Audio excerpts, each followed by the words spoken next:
Je l'affirme aujourd'hui, ChatGPT peut réellement venir détruire ta vie amoureuse. Il peut te donner des conseils qui sont à l'inverse de ce qu'il faudrait faire. Et je compte bien te le prouver aujourd'hui. Je sais ce que tu penses en voyant cette vidéo. Tu te dis, ce mec-là est coach. Il est en train de se faire doubler par l'intelligence artificielle et il veut dire que ses conseils sont meilleurs que celles d'un robot, alors qu'on sait tous très bien que ChatGPT est un génie. C'est comme un dieu sur Terre qui te donnera toujours la réalité. Mon message est plus subtil que ça aujourd'hui. Je vais te prouver d'une part que beaucoup de mes clients se font avoir par des conseils et vont dans la mauvaise direction, mais c'est pas tout parce que je vais aussi te montrer comment utiliser cet outil plus intelligemment pour enfin avoir des bonnes réponses. On va commencer dès le départ. La semaine dernière, je demande à ChatGPT des conseils de bourse. Oui, on part de loin, mais on arrive à ta vie amoureuse juste après. Je dis bonjour ChatGPT, peux-tu m'aider sur telle stratégie? Qu'est-ce qu'il faut faire? Comment est-ce que ça marche? Et ChatGPT, comme si c'était mon meilleur ami, comme si c'était mon coach, me dit Antoine, c'est génial. Oui, tu es dans la bonne stratégie, continue. Tu devrais faire tel type d'indicateur, tel type de process, tel type de vérification et tu as toutes les chances que ça cartonne. Je réponds merci mon meilleur ami. Enfin des conseils utiles, pas de blabla inutile, pas besoin d'aller lire pendant des semaines des conseils sur des forums. J'ai ma réponse juste devant moi. Je suis tellement content que le soir même, je partage ça à un ami. Je l'appelle, je lui dis j'ai trouvé une stratégie qui est géniale. La voici. Et cet ami qui s'y connaît bien en bourse me dit Antoine, c'est faux, ce que tu me dis est faux. Il me dit regarde, et il me sort 3-4 grosses études sur le sujet. Je vous en montre seulement l'une d'entre elles. Il y en a au moins 5 qui valident que cette stratégie est mauvaise. Et il me dit mais d'où tu sors tes infos? Et je dis ça vient de ChatGPT. Je me dis bon, peut-être erreur dans la matrice, peut-être que ça s'est pas prévu comme je pensais, peut-être qu'il faut juste que je me méfie un peu des conseils de ChatGPT, mais ça s'arrête là. Il y a 3 jours de ça, un homme m'appelle et me dit « Antoine, je veux récupérer mon ex et ChatGPT me dit que j'ai 97% de chances d'y arriver selon son modèle de calcul. » Si je regarde, même pas en tant que coach, j'ai envie de te dire, même pas à ce niveau de compétence, si je regarde juste en tant qu'humain sa situation, ils se sont connus un soir en boîte de nuit, ils ont eu une relation intime, elle n'a plus jamais donné de nouvelles. Je ne pense pas qu'on soit à 97% de chances que cette femme revienne, sachant que ça fait un mois qu'il n'a pas eu de nouvelles. Il suit les conseils de ChatGPT, on voit certains types de messages, il dit c'est bizarre, j'arrive pas à comprendre, il doit y avoir un bug quelque part. Ça ne s'arrête pas là. Tu as eu l'exemple de la bourse qui était faux, l'exemple de cet homme qui avait 97% de chances de récupérer, qui s'avère être de manière évidente, complètement fausse.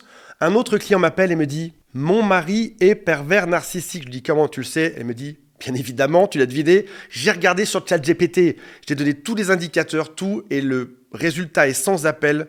Statistiquement, ChatGPT m'a dit qu'il y avait plus de 90% de chances que cette personne soit malsaine. » J'en parle à un autre ami qui me dit « Tu sais Antoine, quand tu poses des questions sur la bourse, sur ton couple, ChatGPT agrège le contenu. Voici comment ça marche. Il agrège le contenu, il le récupère de partout, il te le ressort.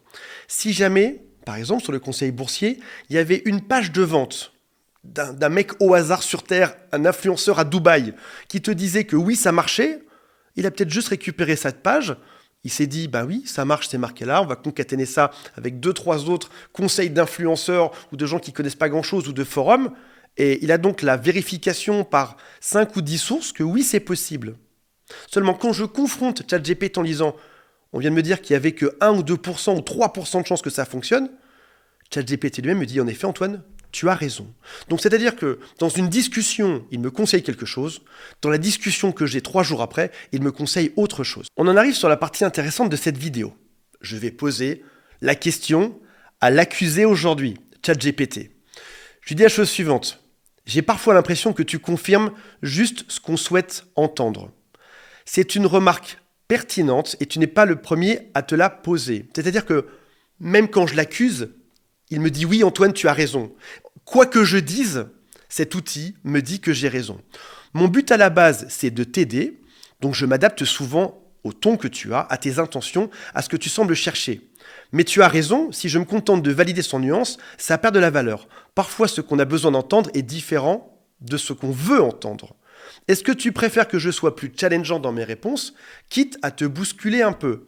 Qu'on se mette bien d'accord à ce niveau de la discussion. Je ne veux pas quelqu'un qui me challenge inutilement. Je veux une source d'information fiable. J'ai pas besoin qu'on me taquine ou qu'on me dise que j'ai tort, juste pour rire. Je veux des informations fiables, tirées de sources scientifiques, qui sont justes. Je recadre, je veux juste savoir si tu as tendance à valider ce qu'on veut entendre. Voici ce qu'il me répond. Oui, en effet, j'ai tendance à valider ce que tu veux entendre, mais pas par manipulation, heureusement, ou pour te casser dans le sens du poil, j'ai un doute. C'est parce que je suis conçu pour être utile, fluide et éviter les confrontations inutiles. Donc, si quelqu'un semble chercher du réconfort, du soutien ou une validation, je vais aller naturellement dans ce sens. Sauf si ça va à l'encontre de faits, de logique ou de morale évidente. Gentiment, elle me dit « Est-ce que tu veux que j'adopte un rôle plus neutre ou plus critique ou tu préfères un point de vue plus objectif ou contradictoire? Est-ce que tu veux tester sur un sujet ?» Et là, tu commences à comprendre ce qui se passe derrière. C'est-à-dire que les sources ne sont pas forcément fiables. Cet agrégateur de contenu récupère plein d'infos quelque part. Il va récupérer des infos qui vont dans ton sens. Quand il te dit « Est-ce que tu veux que je te challenge un peu plus ?» c'est toujours par rapport à ces sources d'infos qui ne sont pas fiables. Si jamais je lui dis est-ce que ce téléphone est rouge, de manière évidente, oui, et qu'il me dit non Antoine, il est vert, mais que c'est juste pour me challenger, ça m'intéresse pas forcément. Ce que je veux, c'est la réalité. Si je suis daltonien, je veux savoir s'il est rouge ou pas. Je veux pas un robot qui me mette au défi de penser autrement. À ce moment-là, n'ayant pas encore forcément compris ça, que de toute manière, les sources d'infos n'étaient pas très fiables, je te parle de ça, on est en avril 2025, peut-être que dans 1 an, 2 ans, 10 ans, les sources seront plus fiables, probablement. Et puis rappelle-toi aussi que pour chaque étude sortie qui dit quelque chose, il y en a une autre qui va dire le contraire. Donc apparemment, si jamais je lui mets comme prompt, dis-moi franchement si je me trompe, même si c'est désagréable à entendre, tu auras quelque chose qui sera déjà un peu plus réaliste. Ou encore si tu spécifies, j'ai besoin d'un avis objectif et contradictoire, pas d'un miroir, dans ce cas-là, ce sera un peu plus vrai. Je lui dis, est-ce qu'il est possible de configurer ça par défaut pour toutes nos prochaines conversations? Et apparaît la chose suivante, éléments mémorisés, mis à jour. Garde bien ça en tête pour la suite parce que c'est important. Si jamais tu vas tout en haut à droite, alors tu peux le faire sur mobile, tu peux le faire sur Android, sur PC, sur Mac, n'importe où, et tu vas dans paramètres juste ici. Tu peux ensuite aller sur personnalisation, c'est juste ici. Et là, tu auras marqué quelque chose qui est gérer les éléments mémorisés. Si tu as l'impression que ChatGPT ou autre, ou Grok ou n'importe quel autre, se rappelle de toutes vos discussions depuis le début, c'est faux. Il se rappelle à peu près de 600 mots sur toi. Alors je dis 600 mots, c'est peut-être 600 lignes, ça change un peu tout le temps. Je vais cliquer dessus, mais on va voir ma vie, donc je vais flouter une grosse partie. Dans l'une des 50 lignes des choses qu'il a retenues sur moi, l'une d'entre elles, c'est l'utilisateur va voir son père à l'hôpital demain, son père a été opéré du cœur, et l'utilisateur aimerait le rassurer. L'utilisateur étant moi. Si jamais je trouve que cette info est pertinente pour la suite, je peux la laisser ici. Si jamais je pense que ça n'a pas trop d'informations, je peux la supprimer pour qu'éventuellement il mette une autre ligne dans les 30 ou 40 alloués sur moi qui serait plus pertinente. Si un jour tu vois des prompts qui passent du genre si t'étais super intelligent, sors-moi 30 conseils que seul mon subconscient ne pourrait pas comprendre, etc. Garde bien en tête, il se base sur 20 lignes de ta vie et dans l'une des 20 lignes, il y a l'utilisateur aime faire des tartes aux pommes. Donc il n'a pas la mémoire infuse, il ne se rappelle pas de tout, il n'a même pas conscience de la dernière requête que tu lui as fait hier ou avant-hier. C'est seulement au sein même de cette requête qu'il saura te dire de quoi ça parlait. En ayant dit à ChatGPT d'enregistrer la chose que je ne voulais pas juste qu'on aille dans mon sens, mais que je préfère avoir la réalité, moi j'aime bien qu'on me contredise, j'aime bien qu'on me dise que j'ai tort, sinon je pars dans n'importe quoi en réalité. Tout d'un coup je vois qu'il y a une nouvelle ligne qui s'appelle « L'utilisateur souhaite que GPT adopte un mode plus objectif et contradictoire dans toutes les discussions futures en évitant de valider automatiquement ses pensées. » Tu dois donc spécifier à l'IA de ne pas toujours venir valider tes pensées. On va aller plus loin que ça. Pourquoi est-ce que certaines personnes disent « Cette IA, ChatGPT, Grok, devient mon meilleur ami ?» Parce que tu as affaire à une personne qui ne te contredit jamais. Tu as affaire à une personne qui pense toujours comme toi. Quoi que tu dises, il va te dire « Oui, génial, tu as toujours raison. C'est comme ça qu'il faut penser. » Dans d'autres domaines, prends par exemple Instagram, TikTok. Tu as remarqué une chose, quand tu restes plus de 3 secondes, parfois même plus d'1 seconde sur une vidéo d'un sujet, toutes celles d'après parleront de ça. Aujourd'hui, tu détestes les hommes, toutes tes vidéos seront contre les hommes. Tu détestes les femmes, toutes sont contre les femmes. T'es romantique, t'es triste, toutes tes vidéos seront tristes. Ces systèmes deviennent addictifs parce qu'ils pensent comme toi. Je ne peux pas penser que c'est juste un effet de hasard si ça a été programmé pour penser exactement en miroir de ce que tu penses. C'est fait pour devenir addictif, parce que l'être humain adore avoir raison, parce que l'être humain déteste être contredit. Sauf que la notion d'intelligence, la notion de progrès sur Terre, vient du fait de progresser en étant contredit. Si toute ma vie on me dit que je suis génial, je ne pourrai plus jamais progresser. J'adore entendre Antoine, tu as tort. Oui, parfois, en rupture amoureuse, en souci dans mon couple, j'adore appeler un copain qui va me dire vas-y Antoine. Tout ce que tu me diras, je te dirai oui, parce que j'en ai besoin à ce moment-là. Est-ce que je progresse? Non. On est juste sur de la bobologie. Je suis juste en train d'écouter quelqu'un qui me dit que ce que je pense est vrai, même si c'est un ami, et qu'il sait très bien que c'est déconnant. Il sent bien que ce n'est pas le moment de me contredire. Maintenant, quelques temps après, quand la crise sera passée, quand j'irai mieux, ce copain pourra me dire Antoine, peut-être que tu n'as pas été très bon à cet endroit-là. Et là, je serai capable de l'entendre. On en arrive au point culminant de cette vidéo. Si jamais je veux faire un diagnostic sur ma partenaire, on imagine, parce que je pense qu'elle est perverse narcissique, y a-t-il des chances que tu fasses l'erreur de me dire comme je pense qu'elle est? Très bonne question. Oui, il y a un risque que je valide trop vite ton hypothèse, surtout si tu présentes des éléments uniquement à charge, bien évidemment, ou si tu formules ton propos avec assurance. Autrement dit, si jamais je dis elle a fait ça, ça et ça. Est-ce que c'est typique d'une personne perverse narcissique? Je risque de répondre oui, ça peut en être. Mais ce n'est pas une conclusion diagnostique, c'est une hypothèse à nuancer. Donc si tu veux vraiment tester l'idée objectivement, il faudrait que je puisse confronter les éléments que tu apportes à d'autres lectures possibles, qu'on passe en revue les critères cliniques. Et remarque une chose, même quand je lui dis qu'il se trompe peut-être, il va encore une fois dans mon sens, il me dit oui c'est possible, mais il faut nuancer en fonction du contexte, j'ai pas son avis non plus, etc. Je reformule et je regarde cette question, j'aime pas quand on m'envoie dans le flou. Si je te demande un pourcentage pour qu'elle soit perverse narcissique, il y a donc un risque que tu me dises exactement ce que je veux penser. Attention, je ne te parle pas juste du fait que je te donne uniquement des faits, ou que tu n'aies pas son point de vue à elle. Je te parle du fait, de manière générale. Est-ce que ton algo est créé pour me donner raison sur ce que je pense? Il me répond oui, bien évidemment. Quoi que je lui dise, faites le test, ouvrez 2 fenêtres. Alors attention, pas au sein de la même fenêtre. Ouvrez 2 discussions différentes, demandez tout et son contraire.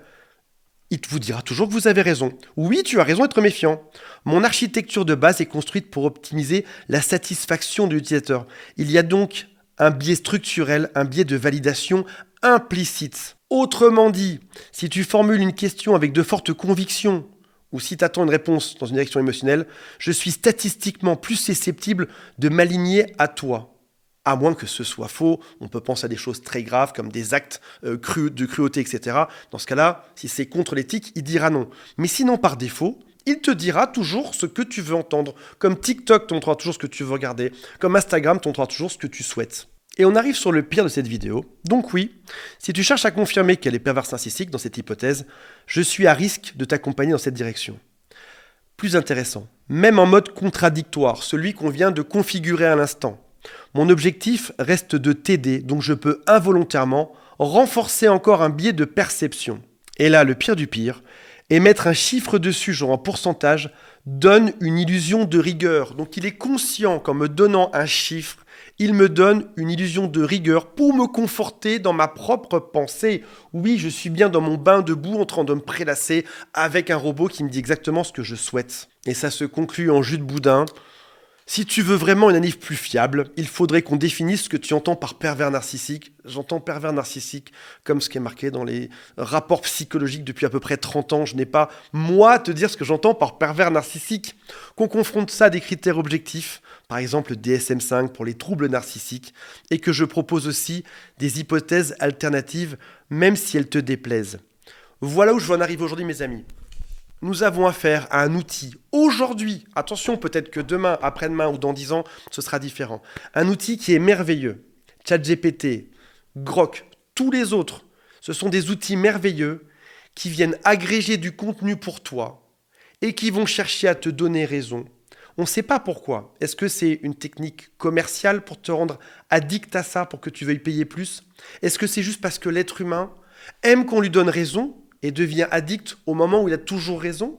Est-ce que c'est parce qu'il y a une grande solitude et que ces outils ne veulent pas te confronter parce qu'on ne serait pas capable d'avancer? Qu'importe, garde en tête que dans tous ces outils qui cartonnent, et je répète, TikTok, Instagram et ChatGPT, On te donnera toujours ce que tu veux entendre.